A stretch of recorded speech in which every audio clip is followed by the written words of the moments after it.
Hey guys, June here, and since yesterday's update releasing the new enchanted Bakriminel bolts, I've been inundated with questions about them, so let's take a few minutes and look through all of the new effects and analyze them.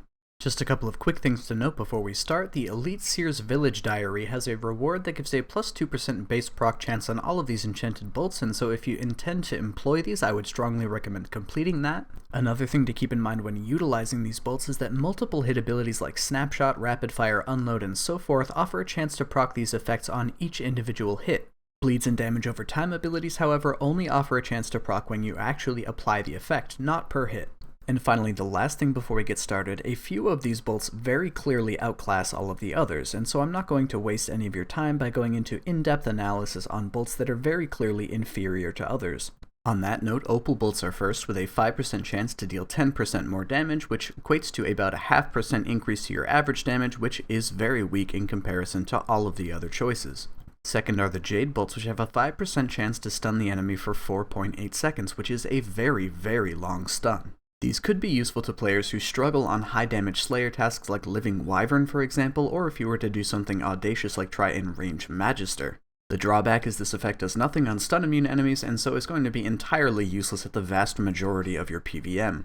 Next are Red Topaz bolts, which have a 5% chance to reduce your enemy's magic level and damage. However, these effects are so weak that they're entirely outclassed by the damage bonuses from the other choices. Fourth, we have Pearl-tipped bolts, which have a 5% chance to deal 15% more damage against water-weak enemies, or 15% less against fire-weak enemies.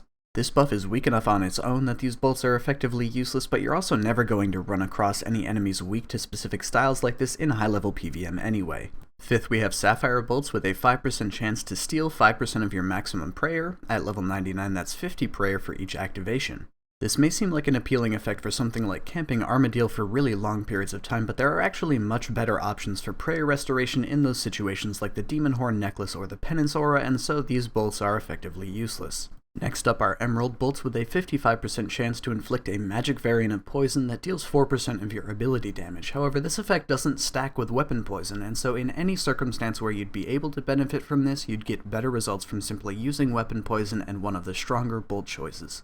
This brings us to Ruby bolts, which are arguably the best overall. These have a variable percent chance to basically rewrite a hit that you would have dealt and instead deal 20% of the enemy's current life points and recoil 10% of your current life points to you. The vast majority of the time, basically anytime your enemy has more than about 50,000 HP, this is going to be a 10k hit, and the recoil damage against you maxes out at about 1,000 damage, which is relatively insignificant.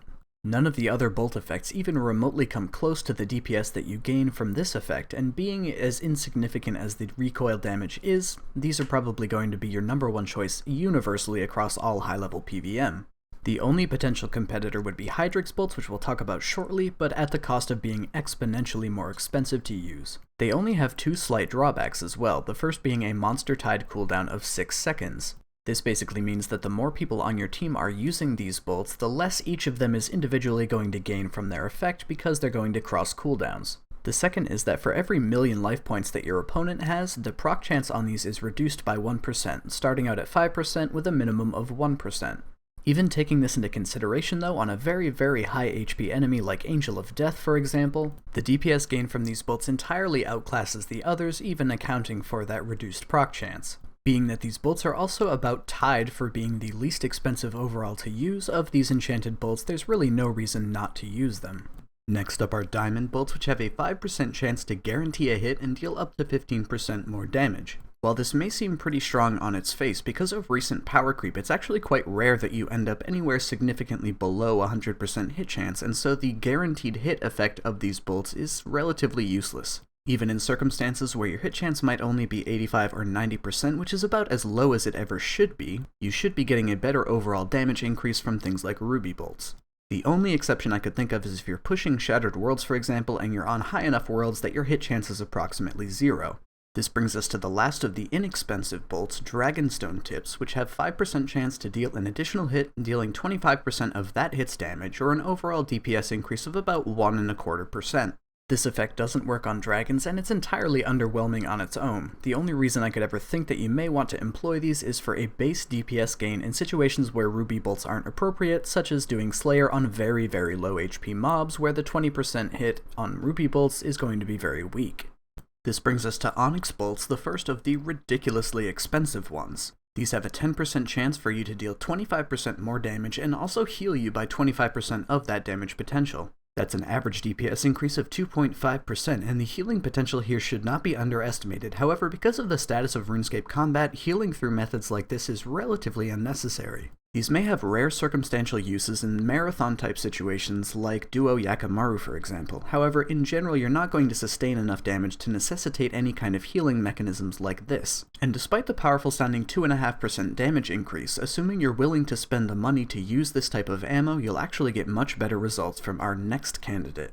The only realistic PVM use I could see for these bolts is used as a switch only for when doing Onslaught, in the hopes that a proc will heal you a bit and allow you to channel your Onslaught very slightly longer. This brings us to our last choice, hydrix bolts, which are absolutely wildly overpowered.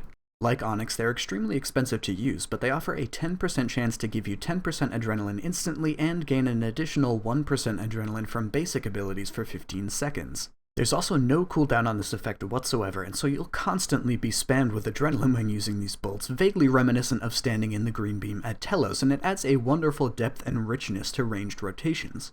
How much of a DPS gain these bolts impart entirely depends on how you incorporate changes into your rotation based on the extra adrenaline, but keep in mind this isn't strictly limited to increasing your DPS. This may give you better access to defensive abilities as well if you're in a base tanking scenario like at Yakamaru, for example. It can also entirely revolutionize your death swiftness rotation. On abilities like Rapid Fire that hit multiple times, each of those hits contributes a chance to proc this effect, and so you'll be absolutely covered with adrenaline constantly despite spamming thresholds. Because of this constant and overwhelming amount of adrenaline, you can even do crazy things like incorporating Unload into your death swiftness rotation. Especially with the combination of a limitless sigil, you could do things like Rapid Fire into Snapshot, into your third threshold, into Unload, into Rapid Fire or Snapshot again. The crazy amount of adrenaline will also often allow you to use damage over time ultimates like a Deadshot in between your death swiftnesses without actually losing any of your death swiftness uptime because of your inability to build back up your adrenaline. It's difficult to describe just how powerful these bolts are, and despite being quite expensive to use, they're so strong that I would expect a nerf sometime in the next few weeks, and they completely outclass any of the other bolt choices, assuming you're willing to spend that money. Hopefully this helps you decide which bolts to take to your next PVM encounter. I tried to keep this one short since only like 3 or 4 of these bolt choices are actually useful anywhere. There are clearly some issues with this update, like how it renders two-hand range useless, but that's a topic for another time. Big thanks to Wumpry as always for his support on Patreon, and I'll see all of you guys in the next video.